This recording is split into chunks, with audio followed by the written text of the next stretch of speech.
the Governor Andrew Cuomo Rocket Chart Show. We have fun. I show charts. Hello. Welcome to the show. We'll be getting to the controversy and my imminent arrest in a minute. First, some housekeeping. I have decided to ditch Mitch and go with a young hip sidekick, the king of Staten Island, Pete Davidson. Pete, what's happening? Nothing, I guess. Fascinating. Okay. I have been accused of touching women's privates. Not true. I'm Italian. We talk with our hands. And all that my hands was saying was, what time is it? And sometimes when you hear your family. Make sense, Pete? Olive Garden's cool, I guess. What is your appeal? Also, in my defense, not all New Yorkers consider the same areas as privates. Yep, that right there is the once bright and shining star of the Democratic Party, Andrew Cuomo, a man where even Joe Biden is coming out and saying is a creep. Welcome back, beautiful and amazing human beings. This is Luke Gadowski of WeAreChange.org. Lots of creeper news to get into right now, as of course we have the latest propaganda, disinformation coming from the mouth of Bill Gates, which we're going to be uncovering in this video, detailing also the story of the decade that, of course, a lot of ruling elites and mainstream media oddly don't like to talk about. Gee, I wonder why. But before we do that, plus a lot more, the clip that we played in the beginning of this broadcast is by Kyle Dunningham. He definitely deserves a lot more subscribers than he has. His content is absolutely brilliant, as it is hilarious. The link to his latest video detailing the Andrew Cuomo saga will be, of course, in the description below if you want to watch it in full. Now, before just jumping into the news story, I also wanted to remind everyone that Barack Obama, the President of the United States, who just celebrated his birthday, was also the President of the United States that codified and put into law a bill that makes it legal for the government to target American citizens with propaganda. I remember covering that law and many people being like, how is he going to be using this? And I think in hindsight, with all the latest events unfolding in the United States, we're getting a very clear perspective of that. And this is the new norm for governments and government officials like Cori Bush, a U.S. Congresswoman, who literally, in a duplicitous Orwellian statement, defended how she needed hundreds of thousands of dollars for her own personal security, while also calling at the same time to defend the police because she's doing important work. This is also the same person that doesn't believe in your right to defend yourself, and I think her comments perfectly represent the ideology of this current administration that is literally becoming more criminal by the day, as perfectly highlighted by the CNN article that reads, Biden shows he's ready to make drastic moves against sickness even if he's not sure they're legal. Yes, the Biden administration is literally pushing the envelope, overstepping law and order, overstepping the rule of law, people's sovereignty, people's civil liberties, all in exchange for keeping you safe. Now where in history have we heard of such instances of government promising to keep people safe if they just give away their liberties and personal freedoms? Where in history? Oh yeah, all of history pretty much. And again, what the Biden administration has planned for the American people is not just unconstitutional, it is also absolutely absurd and, in my opinion, totally backwards, as the Biden administration will soon also be making an announcement that only foreign visitors who take a medical procedure will be allowed to enter America legally. This is very rich, coming from the same administration that is literally calling for, welcoming, and bussing around illegal immigrants that come through the southern border that do not even have to be tested, unlike American citizens who enter back into the United States. And again, this is just the beginning plan of many plans that this administration has for you, but we can't say more. We're going to talk about that plus a lot more, all of course exclusively on LukeUncensored.com later on today,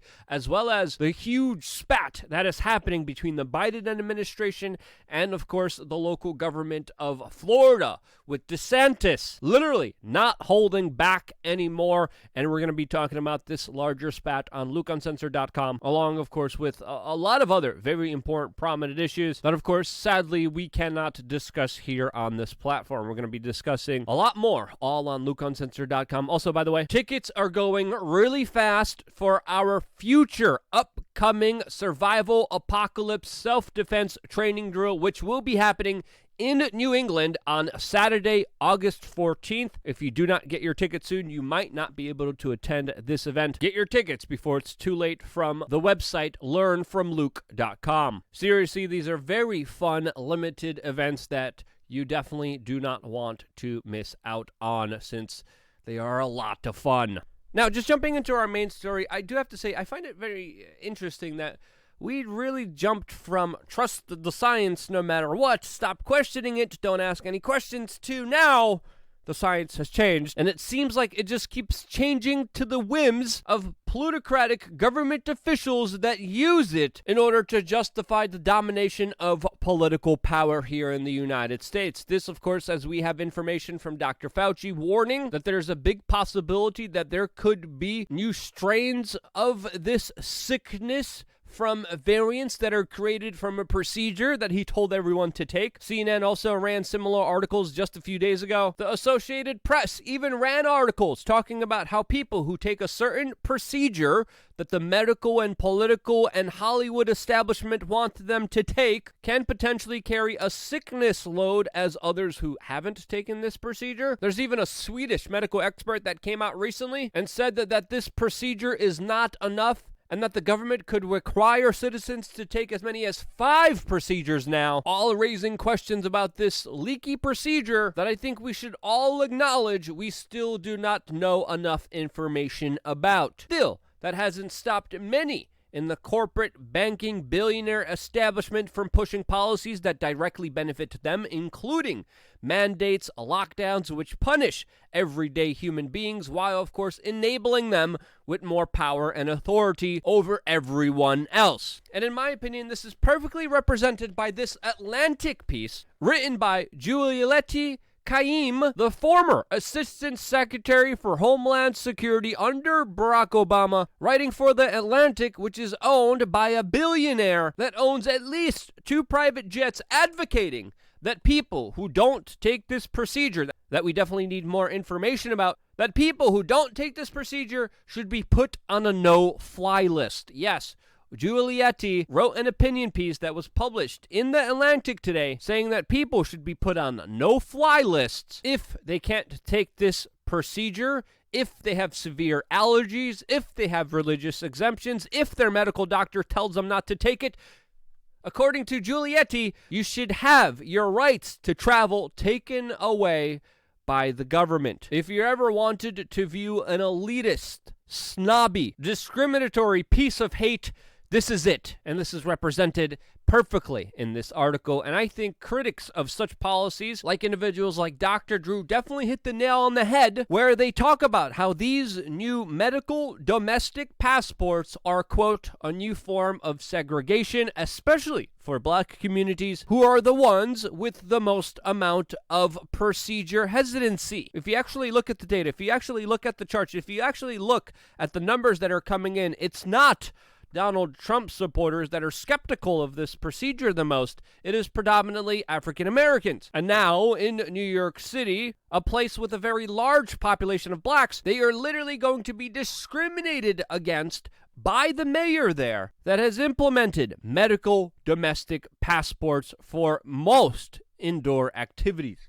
And it's not just big governments imposing this mandate on their citizenry. It's also a lot of big multinational corporations like Google, whose co-founder, by the way, is able to flaunt a lot of the rules and restrictions that are put on everyone else. And it seems like a lot of major companies are also mandating this procedure, except for the UFC, where recently we had statements by Dana White saying that he will not be requiring his fighters to get this procedure, saying, quote, "I would never tell another human being what to do with their body." And Dana White there makes absolute perfect sense. And this is the exact opposite ideology of other billionaires like George Soros and Bill Gates that are heavily invested in this sickness and also this procedure, and they're making a ton of money off of it. Bill Gates is heavily invested in the industry of this procedure, and he's the one advocating for policies where individuals don't have sovereignty over their human bodies. He's the one calling for lockdowns, calling for mandates, calling for the government to restrict human activity, while, of course, complimenting China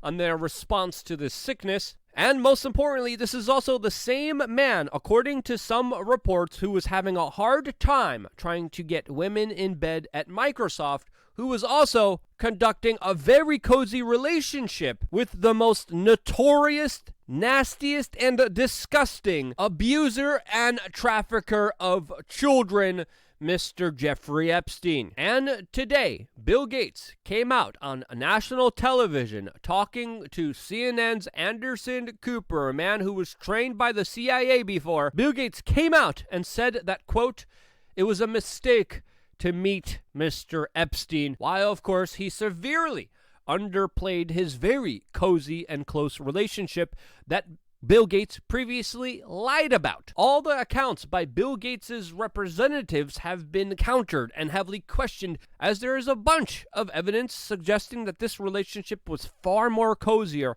far more intimate than the public even knew about. We knew that because Jeffrey Epstein's executor of his will was Bill Gates' right-hand man, Boris Nikolic. One of Bill Gates' close employees and estate staff members was literally charged with having unspeakable images of children. The meetings that were underplayed between Bill Gates and Jeffrey Epstein were far more multiple than previously believed to be, as of course Bill Gates not only tried to cover them up, but also obscure the fact of how serious they were, even though, according to many sources, his wife was begging him to stop meeting with this convicted hurter of children. And the divorce between Melinda and Bill began as the public kept finding out about this intimate relationship that Bill Gates had with Epstein. And you could bet your bottom dollar that Bill Gates' statement here have been carefully coordinated with some of the biggest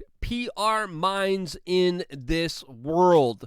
We have seen Bill Gates spend millions of dollars on public relations, trying to, of course, carefully craft his image as, of course, someone who doesn't always hang out with, no matter what, convicted abusers of children. It's also important to note here that this man that he was hanging out with, Jeffrey Epstein, was the man that was procuring small children, underage children, to very powerful people. So even though Bill Gates admitted that what he did was a, quote, huge mistake, it's also important to understand here during the backdrop of all of this that we still know extremely very little about how cozy the relationship was between the two, what they were doing, and what were they up to. The words crafted by Bill Gates today were carefully created, and I believe are a part of a coordinated attack that Rolling Stone is playing a part in with their latest article that was titled, "What Was the Real Relationship Between Jeffrey Epstein and Bill Gates?" An article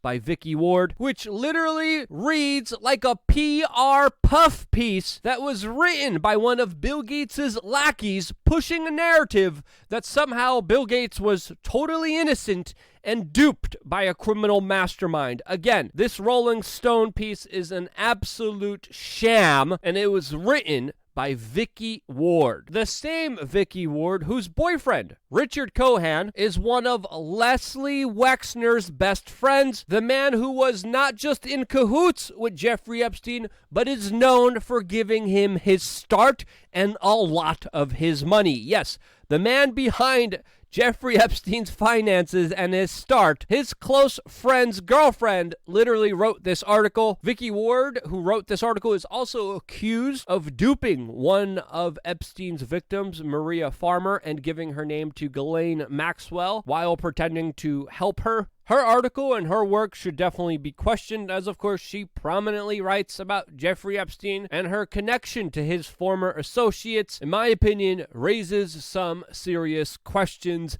especially about this latest article, which of course greatly benefits Bill Gates. And again, even though Jeffrey Epstein is no longer with us, still people connected to him, like the current science advisor of the United States, still exert their power and influence. In Japan, a Jeffrey Epstein associate will serve as the government's head of digital agency. And when you look at the upper echelons of our social, political landscape, it is filled with former associates, people who were paid off and participated or directly carried out some of the most disgusting, heinous acts that we can't even mention here on this platform. Thousands amongst thousands of victims are here, and they aren't victims of Jeffrey Epstein. They are victims of our current government that aided and abetted this practice, not only enabling him, not only looking the other way, but many times actively participating in it with your tax dollars. Yep, our current system for over 30 years aided, abetted, and participated in the hurting of thousands of children in unspeakable ways. And until they rectify that somehow, until there's some actual justice for the victims here, until there's actually some clarity to what really happened here, since so much of this is still in mystery, there's absolutely no reason at all to believe that same system. That's my opinion. If you think I'm wrong, let me know why in the comment section below. If you think I said anything that was incorrect, or if you think I did a bad job, dislike this video. If you found any of this information useful, share it with your friends and family members. It is more imperative than ever. Just double-clicking the video means the world to us, and you guys doing that ensures that we are somehow magically still here. I love you guys. Stay tuned for more here on wearechange.org.